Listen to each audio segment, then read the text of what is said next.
Hello and welcome to K News. This is Hardik Trivedi. Let's have a look on what is happening in India and in the world.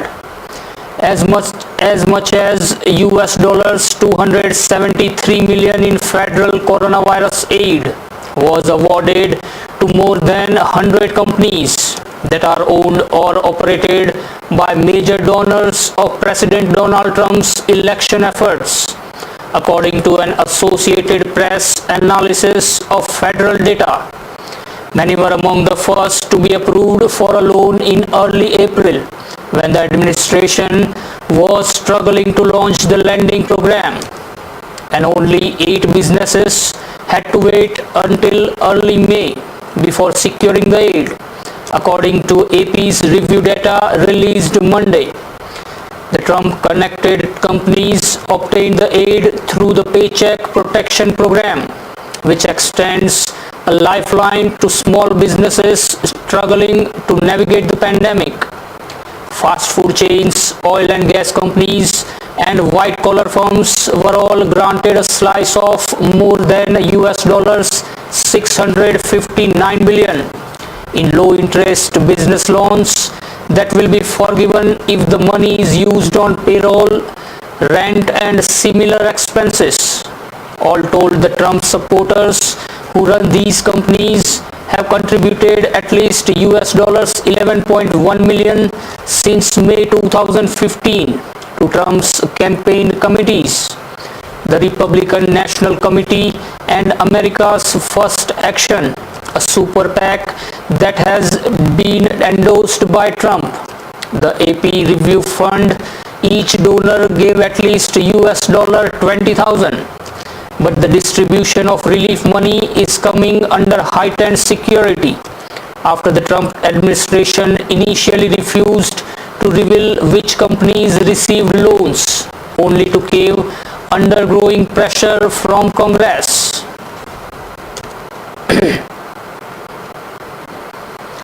TikTok said Tuesday it will stop operations in Hong Kong, joining other social media companies in warily eyeing ramifications over a sweeping national security law that took effect last week. The short-form video app's plan to departure from Hong Kong comes as various social media platforms and messaging apps, including Facebook, WhatsApp, Telegram, Google, and Twitter, balk at the possibility of providing user data to Hong Kong authorities. The social media companies say they are assessing implications of the security law, which prohibits what Beijing views as secessionist, subversive, or terrorist activities, or as foreign intervention in the city's internal affairs. In the communist-ruled mainland, the foreign social media platforms are blocked by China's Great Firewall. Critics see the law as Beijing's boldest step yet to erase the legal divide between former British colony and the mainland's authoritarian Communist Party system. TikTok said in a statement that it had decided to halt operations in light of recent events. Facebook and its messaging app WhatsApp said in a separate statement Monday that they would freeze the review of government requests for user data in Hong Kong, pending further assessment of the national security law, including formal human rights due diligence and consultations with international human rights experts. 3 security force personnel were injured in an encounter with militants in Pulwama district of Jammu and Kashmir on Tuesday, police said. A police official said that a militant was believed to have been killing during the encounter, as he was shot at when he tried to jump over a house. However, the body of the militant is yet to be retrieved. On a flip-off of a presence of militants in Gozu village, security forces launched a cordon and search operation, the official said. He said the search operation turned into an encounter after militants opened fire towards security forces. 3 security force personnel sustained injuries in the initial firefight. They have been evacuated to a hospital, the official said. Kerala IT Secretary M. Shivshankar was removed as Secretary to Chief Minister Pinarayi Vijayan on Tuesday in the backdrop of the gold smuggling controversy, where the role of a former woman employee of the IT department is being probed. In a brief statement on Tuesday, the Chief Minister's office said Shivshankar has been removed and replaced by Mir Muhammad, another IAS officer who will hold additional charge. Shivshankar is likely to continue as IT Secretary. The removal of Shivshankar comes into the backdrop of the opposition allegations that the role of a woman who was earlier employed in the IT department was being investigated in the seizure of 30 kilograms of gold smuggled through diplomatic baggage at the international airport. The customs had arrested an accused in the case on Monday and is on the lookout for a woman who had been appointed as a liaison officer on a 6-month contract under the IT department. The woman had been sacked 2 days ago, government sources said. The opposition Congress and BJP had trained their guns against the Chief Minister's office as reports emerged that the woman has appointed in the IT department when a crime branch probe was on against her. Senior Congress leader Ramesh Chennithala had demanded a CBI probe into the incident and alleged that a criminal gang was operating in the CM's office. He also wanted the Chief Minister to clarify about the persons from his office who allegedly tried to interfere in the investigation of the smuggling case. The Supreme Court Tuesday granted 1 more month to the centre to implement its verdict directing that permanent commission to be given to all serving SSC women officers in the army. A bench of Justices D.Y. Chandrachud and Indu Malhotra said the centre will have to comply with all the directions in the verdict. The top court's direction came on the centre's application seeking 6 months' time in view of the COVID-19 pandemic to implement the verdict.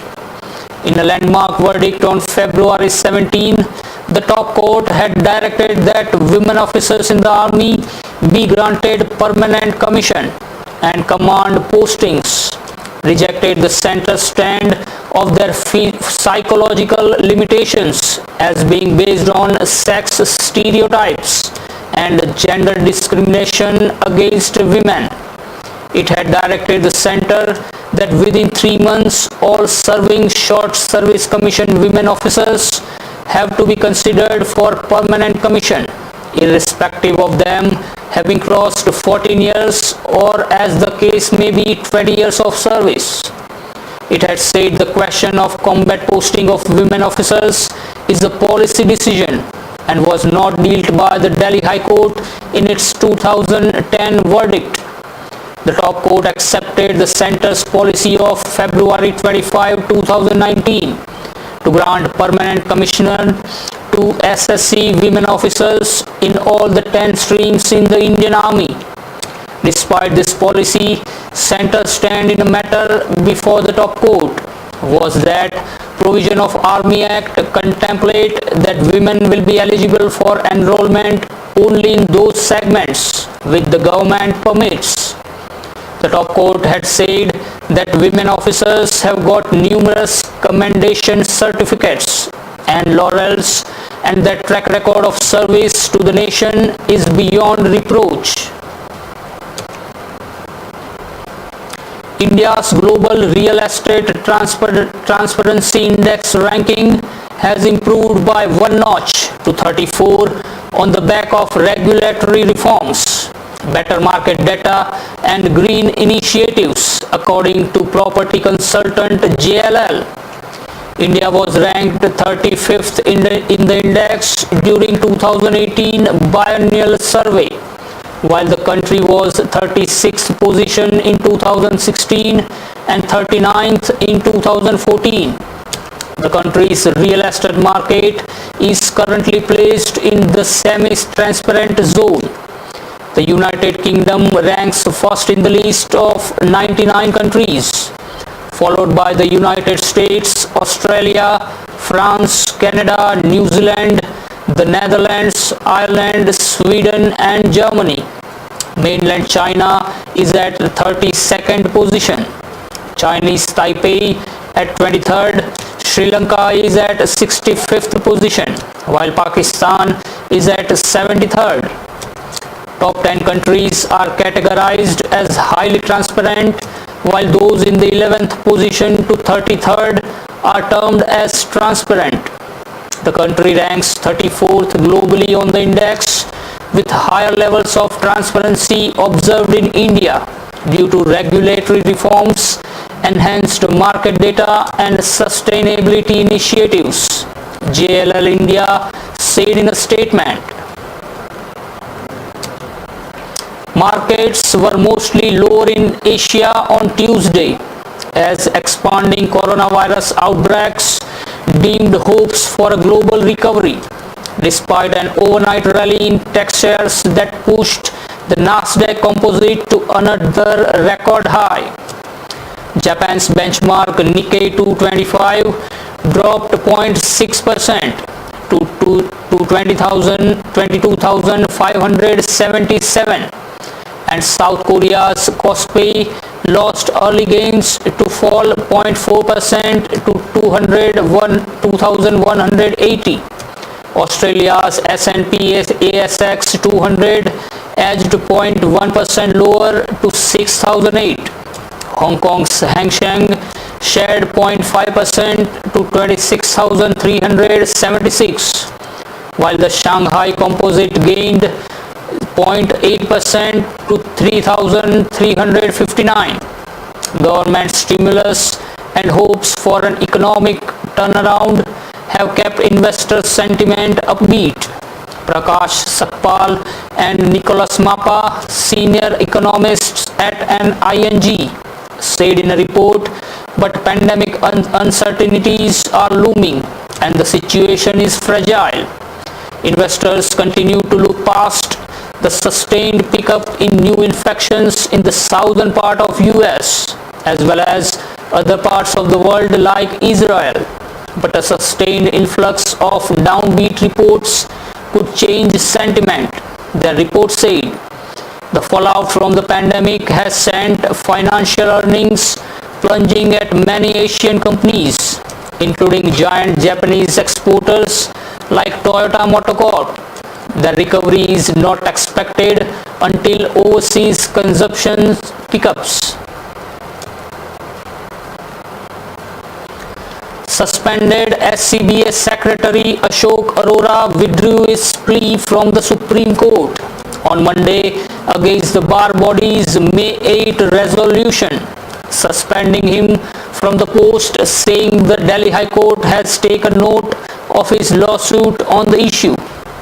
Differences between Arora and Dushyant Dave, president of the Supreme Court Bar Association, had come out in the open a couple of months ago, leading to Arora's suspension by SCBA's Executive Committee on May 8.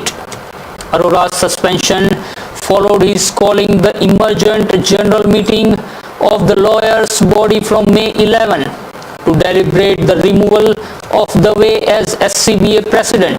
The meeting was cancelled. Bar Council of India, the apex body of lawyers, then swung into action after taking note of Arora's representation and come out with the resolution staying his suspension with immediate effect. The BCI resolution was, however, not acted upon, leading to the plea in the top court. The bench of Justices Rishikesh Roy took note of the submission of Arora with regards to the pendency of his lawsuit in the High Court and allowed him to withdraw the case from the top court. It is submitted that petitioner has filed a suit in the Delhi High Court to challenge the impugned resolution dated May 8, 2020 of the Executive Committee of the SCBA, whereby the petitioner has been suspended from the post of Honorary Secretary of the SCBA. The notice has been issued to the BCI also, and the lawsuit will now be heard on August 6. It's time for a short break. We'll join you in a short while.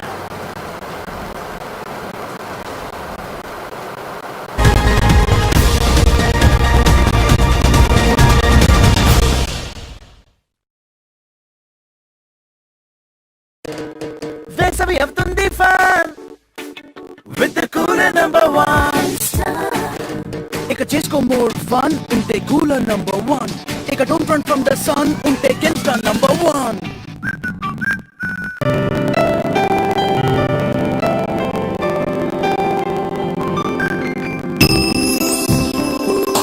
पहली नजर में हो गया मैं दीवाना दीवाना दीवाना इतना सुंदर जैसे कोई सपना सुहाना मैं दीवाना दीवाना कचारिया टाइल्स, जो देखे वो दीवाना।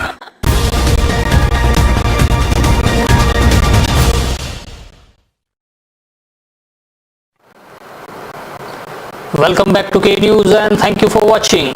Let's continue the streak of news.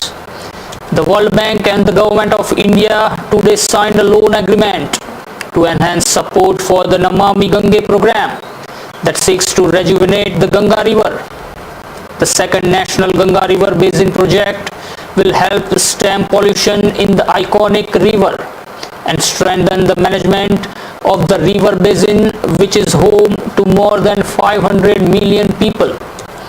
The 400 million operation comprises a loan of US dollars 381 million and a proposed guarantee of up to 19 million. The agreement for the US dollars 381 million was signed today by Shri Samir Kumar Khare, Additional Secretary, Department of Economic Affairs, Ministry of Finance, on behalf of the Government of India, and Mr. Kaisar Khan, Acting Country Director, on behalf of the World Bank. The guarantee instrument will be processed separately. Sunil Khare said the Ganga is India's most important cultural, economic and environmental resource, and the government's Namami Gange program seeks to ensure that the river returns to a pollution-free, ecologically healthy state. The new project will extend the Government of India and World Bank's engagement in this critical national program to make the Ganga a clean, healthy river. The World Bank has been supporting the government's efforts since 2011 through the ongoing National Ganga River Basin project, which helped set up the National Mission for Clean Ganga as the nodal agency to manage the river, and financed sewage treatment infrastructure in several riverside towns and cities. China will complete the withdrawal of its troops by 2 kilometers in the contested hot spring area of eastern Ladakh by the end of the day. China has also completed a 2-kilometer withdrawal to their side of the line of actual control in Galwan. The process of withdrawal in Gogra will be completed tomorrow. India has also withdrawn an equal distance in all three areas, and the area in between is a buffer zone meant to separate the soldiers of both sides. A future decision on patrolling in the region will be taken after the next round of military talks, which will take place in less than 2 weeks from now. China dismantled its camps at Patrol Point 14 in Galwan and began withdrawing from Sunday. Patrolling points are the farthest points that the Indian Army patrols in Ladakh, and are located virtually on the line of actual control between India and China. With the Chinese withdrawal in Galwan, PLA forces are firmly on their side of the LAC. The buffer zone, which has been created between both sides, is being monitored electronically through drones and satellites. There will be no patrolling by the armies of either sides within the buffer zones. However, there has been no significant change to Chinese positions in areas that Pangong Lake, which India holds its own. Nearly 190 Chinese structures, including tents and accommodation, have been set up in areas where the Indian Army used to patrol according to mutual agreements. The Uttar Pradesh police are investigating a letter reportedly written by the officer who led a failed raid on notorious gangster Vikas Dubey on Friday and was killed along with 7 other cops. A top officer has asked for a thorough inquiry into the letter, which, if found and verified, could be damning evidence of policemen helping the criminal.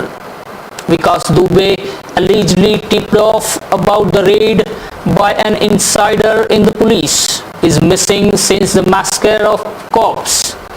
Amid controversy and anger over the letter widely circulated on social media, Kanpur's police chief claimed on Monday night that it had not been found in police records, but a search was on for it. The letter was reportedly written 3 months ago by Devendra Kumar Mishra, the deputy superintendent of police, who was shot dead in the ambush by Vikas Dubey and his men, to his superior, then Kanpur police chief Anand Dev Tiwari. The officer had complained in it about cops helping the gangster, especially Vinay Tiwari, the police officer in charge of the Chaubepur police station, now suspended. Mr. Mishra had reportedly accused Vinay Tiwari of helping the criminal and shielding him against any possible police action. The letter called for strict action against the police officer. School syllabus will be slashed up by 30% for students of class 9 to 12 on account of the extraordinary situation in India and the world because of the coronavirus pandemic, the government said today.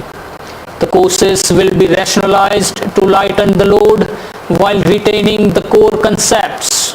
The Education Ministry has advised the National Education Board, Central Board of Secondary Education, to revise the syllabus and reduce the course load for the students of senior classes. Looking at the extraordinary situation prevailing in the country and the world, CBSE was advised to revise the curriculum and reduce course load for the students of class 9 to 12th.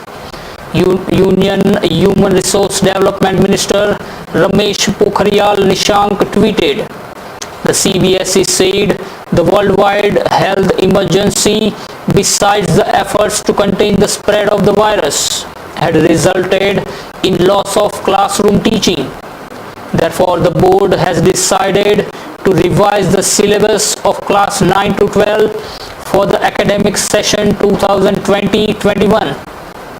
The changes made in syllabus have been finalized by the respective course committees with the approval of the curriculum committees and governing body, the CBSE said in a statement. Last month, Delhi Deputy Chief Minister Manish Sisodia had pitched for the 30% reduction in the syllabus for all grades. The former CEO of Guru Raghavendra Bank, which has been headquarters in South Bengaluru, was found dead on Monday evening outside his home in the city. Police have not yet confirmed the cause of death of Mr. Vasudev Maiya. The bank had hit the headlines in January when the Reserve Bank of India began an investigation into financial irregularities amounting to over 1400 crores. The central bank had imposed a set of restrictions early January for next 6 months or until further review. At that time, the bank was not allowed to carry out any further transactions, and the amount of withdrawal allowed to each depositor was limited to rupees 35,000. A case of cheating and forgery was registered against M. Vasudev Maiya, who was removed as the chief executive officer of the bank when the probe began in January. Mr. Maiya was raided in June as the investigation into the fraud case continued. An administrator had been appointed by the government to oversee the recovery of money. Additional Registrar A.C. Divakar.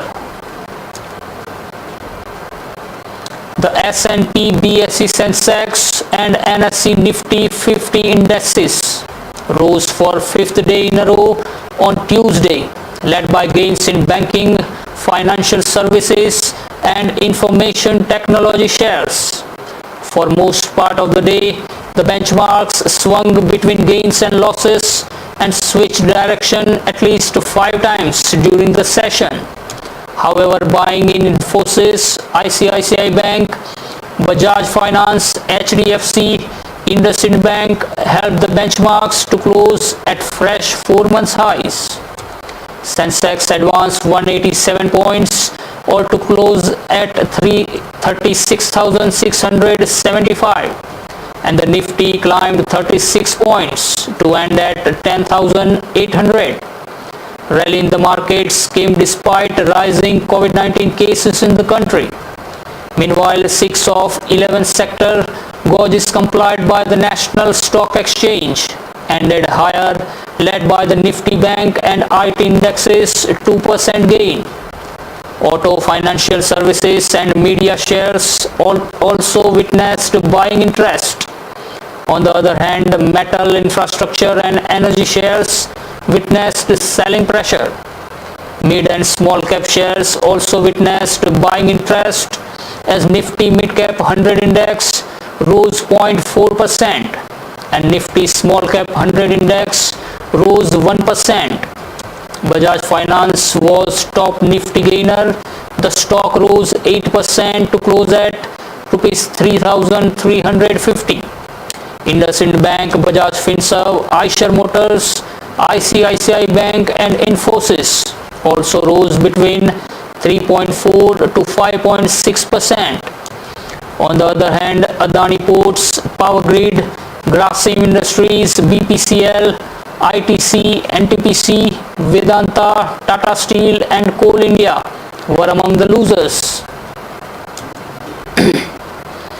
The Enforcement Directorate on Tuesday filed a money laundering case against GVK Group that runs the Mumbai airport.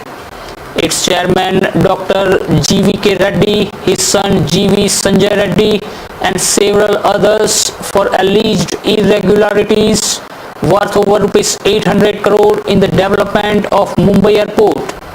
Officials familiar with the developments said ED's probe under Prevention of Money Laundering Act is based on a CBI FIR registered on June 27 in which 30 people were named including Reddy and his son Sanjay Reddy, MIAL and several companies which were given contracts at the airport.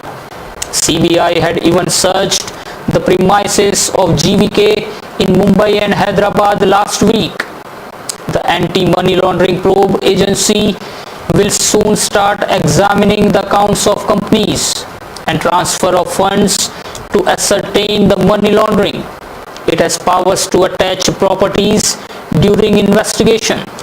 It has been alleged that MIAL entered into fake work contracts during 2017-18 with at least 9 companies on the pretext of real estate development. MIAL transferred the funds to them, but these projects have never been executed on the ground, and the transactions were only on papers. Using this modus operandi, rupees 310 crore have been fraudulently siphoned off, which resulted in wrongful loss to AAI and corresponding gain to themselves. Similarly, from 2012 onwards, GVK used the surplus of MIAL to the tune of rupees 395 crore to finance their other group companies. Despite there being a clear-cut understanding in the OMDA, the promoters of GVK Group in MIAL, in convenience with their executives and the unknown officials of AAI, resorted to siphoning the funds fraudulently, adopting various modus operandi, CBI says. That's all for now. Keep watching K News. This is Hardik Trivedi taking your leave. Be alert, be positive, be safe.